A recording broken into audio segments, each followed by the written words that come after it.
Hello YouTube and welcome to the nation of free to play. I'm Mr. Mondstadt and today I want to talk about horizontal and vertical investment in Genshin Impact as an F2P. Let's go! I got this video idea from a comment, so thanks for the input. Also, if you guys want to see a specific video, let me know and maybe it will be in the next video. In Genshin there are almost 100 playable characters by now and many of them are limited 5 stars. If you decided to play this game without spending any money, you have learned your lesson by now that there is no way to get every unit on your account. Therefore, it is important to know exactly who you want to spend your hard-earned primos on and also how much you want to invest into each of them. Let's get the terms out of the way first. In case you didn't know already, horizontal investment means you want to invest into a wide variety of characters. So for F2Ps, this means that you only get the 5-star once, so constellation 0. Also, signature weapons are out of the question or a very rare exception. Most of your characters will be C0, R0. Vertical investment, on the other hand, means that you invest into less overall units, but multiple copies and all their signature weapons. So C2, R1 for example. In this video, I will talk about the pros and cons of both strategies, the most valuable constellations and signature weapons in the game right now, and give you my personal opinion, so make sure to stick around to the end. Let's start out with the classic F2P way, horizontal investment. If you've been playing for a while, you probably have heard the advice to pull for new units instead of pulling for cons. That's one of the reasons why horizontal investment is more common, especially for low spenders or free-to-plays. What are the advantages of this strategy? First of all, you can get more of your favorites. Especially if you tend to like the newer designs a lot, it can be difficult to skip too many characters. Also, if you are an impulsive puller, I'd suggest horizontal investment for you. Genshin in the end is a gacha game and tries to get you to pull every patch.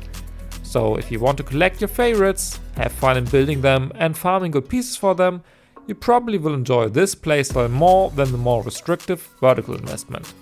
Another advantage is your team flexibility. Pulling for more units also means you can combine them with more units and therefore come up with many different teams. Some of them are meta, some of them are great for exploring and some others don't make any sense but can be fun to try out. Also, when it comes to endgame content, you have more options to choose from. Especially Imaginary Theater requires you to have a lot of built characters on your account. Here, it does not matter whether your unit is C6 or C0, you just need to have them and have them at level 70. But also Spiral Abyss can be a lot easier if you have more characters to choose from. Recently, Spiral Abyss became kinda restrictive in the sense that you needed to use a certain type of character for different chambers. Even if we ignore the damage buffs in floor 12 that clearly have some specific units in mind, it can help to be able to choose. The current Abyss favors Hydra on the first side and Electro on the second. While you can still clear without, it is way more difficult. Chamber 3 also has this pretty annoying machine and you have to either climb or jump up his pillars to get him knocked down and not get one-shot. And this trend is not new. A couple of abysses ago we had the Papilla that required a lot of Night Soul or a lot of elemental hits. Hyper Bloom or Burning were good options. Also we had the Geo Wolflord not too long ago, plus some Rune Drakes, so you needed to use a bow and Geo. The more restrictions we get, the harder it becomes, and some mechanics care little about your power level or constellations. If you don't have the right unit, you're screwed. A third advantage of horizontal investment is that you will also get more different 4-star units.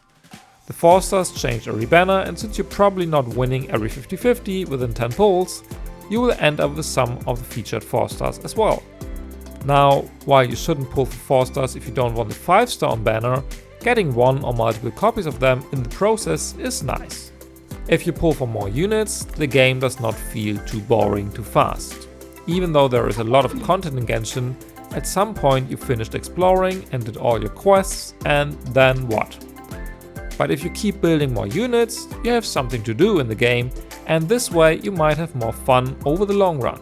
And one last advantage, at least for me, If you clear a really hard abyss floor, local legend or combat event with C0 5 stars, you feel more satisfied.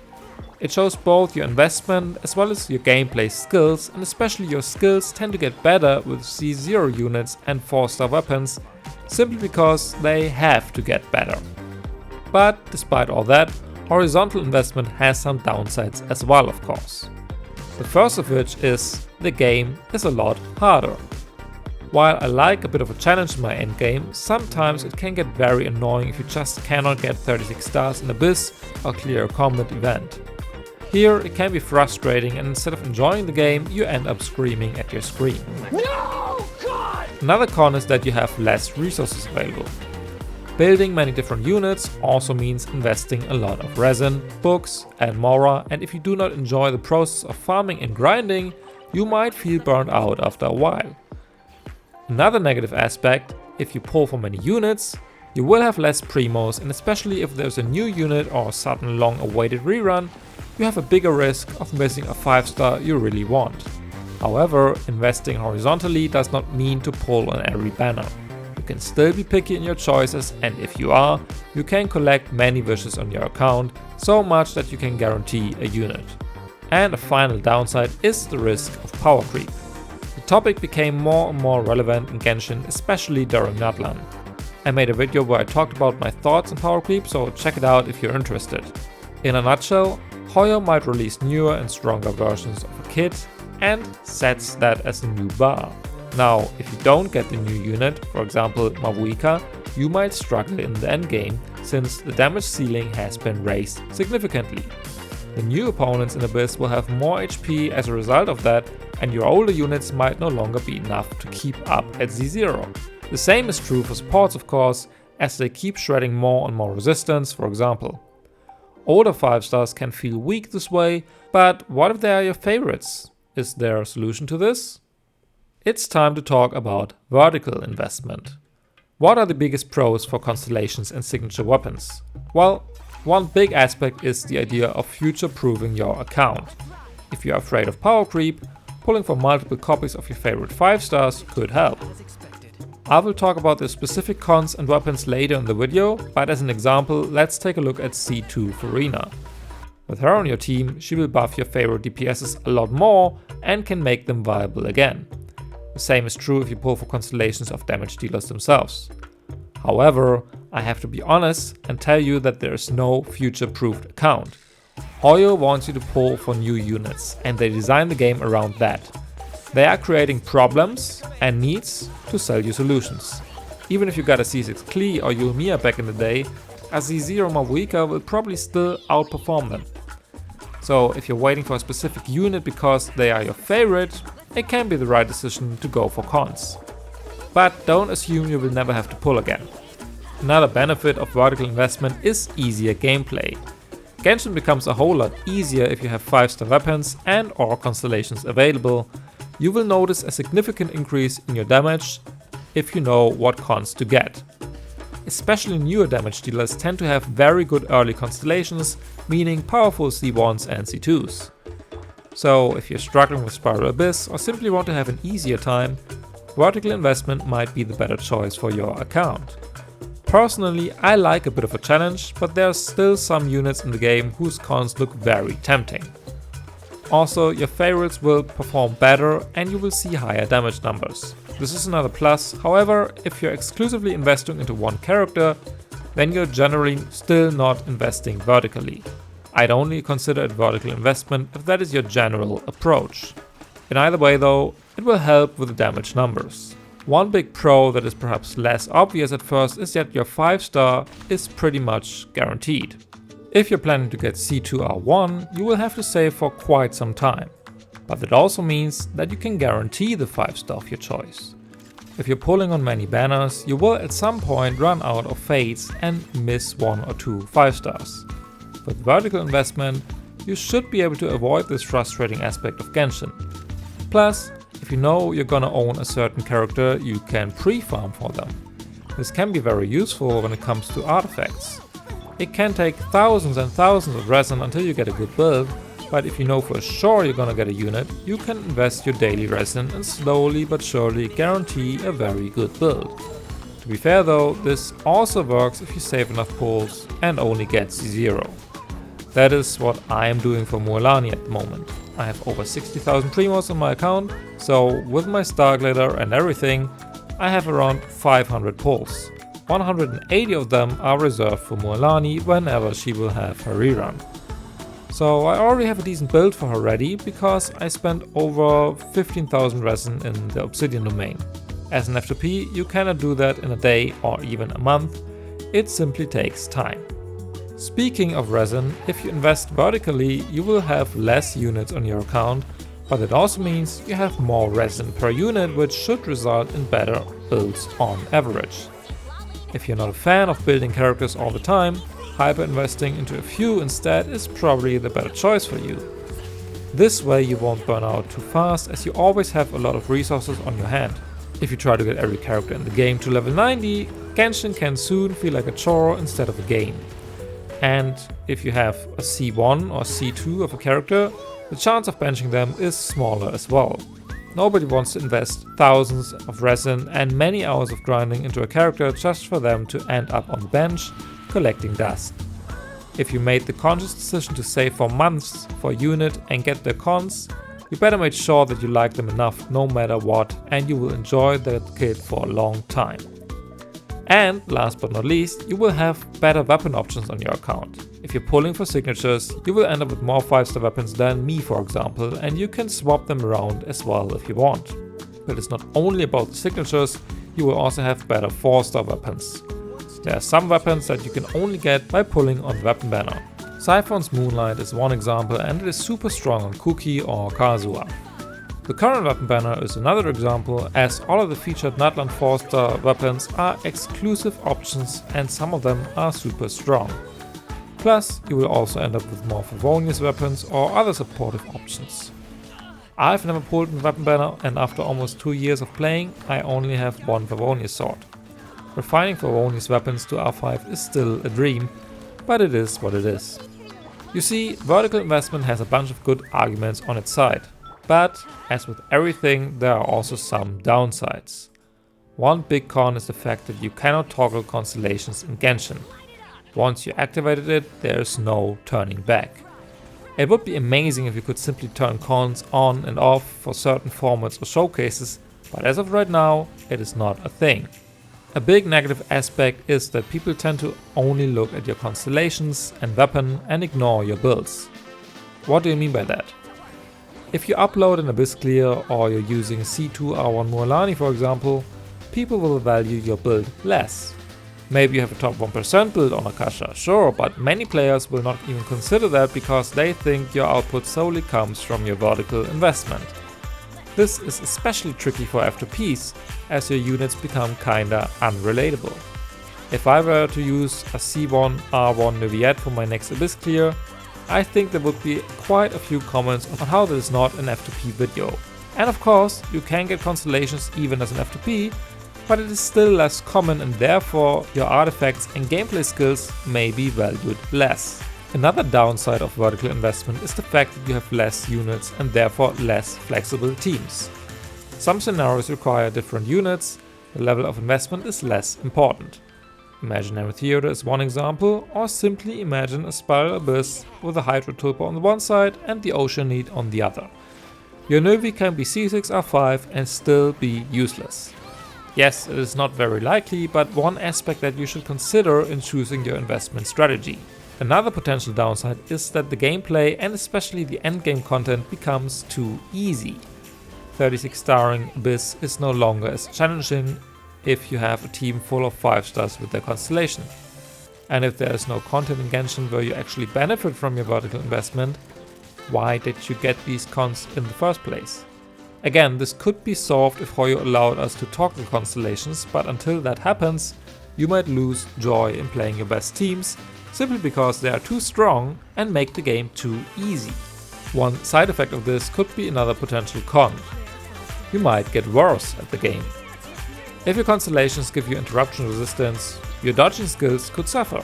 This also affects other aspects of combat, but I think you already get my point. Also, the game could become boring faster if you only build and play the same units all the time. With a lack of variety, the endgame in Genshin consists of dailies, events and farming artifacts. It depends on your personal way of playing the game. Maybe you have multiple accounts and therefore want to spend as little time as possible, but if not, there could be not enough to do in the game at some point for you to keep enjoying it. And as a last negative aspect, you might have the fear of missing out. Especially when there is a new region or patch that introduces new units and new mechanics, it can be hard to stay disciplined and not wish for the new units. Natlan changed exploration and character design forever, and when all your friends are going for new shiny characters, you might get the feeling of missing something. Yes, every character gets a rerun, and if the character is not cryo, it might even take less than a year, but the temptation is still there, at least for me. Being F2P is difficult enough even if you only pull for C0, but saving up enough to get C2 can take a really long time. You see, both horizontal and vertical investment have good and bad sides to it. It all depends on your goals and how you want to play the game. Before I will give you my own take on how I feel about it, I now want to take a look at the most valuable constellations and signature weapons for most F2P accounts. Let's start out with the supports, as I would argue that these cons are generally more valuable than the ones of damage dealers. First up, we have Furina's C2. Furina's first constellation will grant her an immediate 150 fanfare points and also will increase her fanfare cap by 100. This basically means that you get an immediate buff after using a burst, even if your team's HP did not fluctuate yet. Also, you can get a bigger fanfare buff since the ceiling is raised by this constellation. While her C1 is already very good, she really shines with her second con. Here, the fanfare points that you gain from changing your party's HP will be increased by 250%, which means that you will max out your fanfare and with that your damage buff way faster. And if you overcap on fanfare, so to speak, the additional points will add to Furina's HP for the moment and her HP increases by up to 140%. While this benefits Furina herself as well, this constellation is super valuable as you can play her with pretty much any unit in the game. With this C2 you get more and faster damage buffs, which means bigger numbers for any unit that you want to play with her. So if you really like this character and want to invest vertically, her C2 is a very good option for you. However, I would not recommend her signature weapon to be honest, unless you want to run her at C6. You will gain crit damage from it, but usually you either lack HP or ER, and both Festering Desire or the Fontaine Fishing Weapon are great F2P options for her. Next up we have Xylonen C2. While Furina C1 is great in itself, I would only go for Xylonen C1 if you can also get her C2. Her first constellation gives you some interruption resistance for your active character and makes her better for exploration in the overworld, but that's about it. Her second constellation, however, is really stacked. Xylonen's Geo Sampler will always be active, even if you have 3 FAC units in your party. Also, depending on the elements of your teammates, they will gain the following buffs. Geo units will get 50% Geo damage bonus. Pyro units will get 45% attack. Hydra units will gain 45% HP. Cryo units will get 60% crit damage. And Electro units will get 25 energy and decrease their burst cooldown by 6 seconds. These numbers speak for themselves, but if you still want to invest more, I'd recommend either her signature weapon or her C3. Her C3 will add 3 talent levels to her elemental skill, which means even more resistance shred. Her signature will grant you about 25% elemental damage bonus to your party as long as you have 3k defense on Xylonen. It will also increase her defense and elemental damage bonus, but that is probably not the main reason to go for this weapon. Another good support with strong C2 is Nahida. The Dendro Archon's second constellation will allow reactions like Hyper Bloom, Burgeon, Burning or Bloom to crit, and for quick and spread accurate, the affected enemy's defense will be decreased by 30%. If you are a player who strongly relies on Dendro reactions, Nahida C2 is at least worth considering. However, recently Hoyo did not buff Dendro anymore, and while we don't know what the devs are planning for future patches, Dendro reactions are not quite at the top of the meta right now. Let's continue with Citlali C1 and C2. While I would not recommend her signature as much, especially if you're running her with an attack scaling DPS, her early cons are very good. Her C1 increases your active character's damage based on Citlali's elemental mastery. If you're interested in numbers, there are some good showcases on comparisons on YouTube. Her C2 is even more broken, as she will give 250 EM to your active party member as long as they are shielded by her and followed by Eats Papa. Also, she will shred Hydra and Pyro resistance by another 20%, so a total of 40.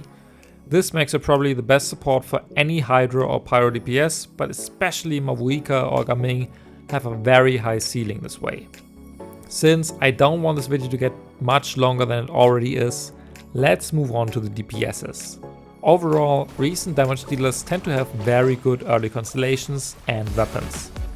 You will see a bigger increase with newer units than with 1.05 stars. Here are some specific vertical investment options. Neuvillette C1 R1. The C1 grants him his full damage buff even if you play him in double Hydra teams, aka Farina teams. Plus, you will get interruption resistance, which makes this gameplay even more satisfying as you don't have to worry about dodging. To be fair though, with Lanyan or Citlali, there are some very good supportive shielders in the game by now, so it is not needed in my opinion. His signature weapon will also greatly benefit his performance. While Prototype Amber is a decent F2P option, it is not as good as his 5-star weapon of choice, obviously. So if you want to invest into him, that's what I'd recommend. Arlecchino C1 and C2. Similar to Neuvi, her C1 gives interruption resistance and increases her overall damage output by quite a lot. Her C2 gives more resistance, which makes her more comfortable to play without a shield. Also, her damage per rotation is further increased, as you don't have to wait for her mark to pop off. I'd recommend her early cons over her signature, but it's still her best in slot and definitely looks the best on her. Mualani C1 and maybe C2 or R1. Her biggest damage increase early on is her first constellation, but her second will make her less clunky and give you more shark bites per rotation, since you don't have to hit the enemy 3 times for your max stacks. It is mostly a quality of life thing though.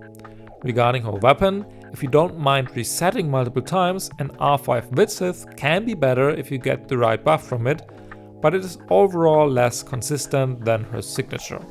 Kinich C2 R1. If you want to main Ahau and his owner, I would go for his signature first, as it is a big increase for him compared to his F2P option. His C1 is already a noticeable upgrade, but his best early value is in his C2, as he decreases the enemy's Dendro resistance by 30%.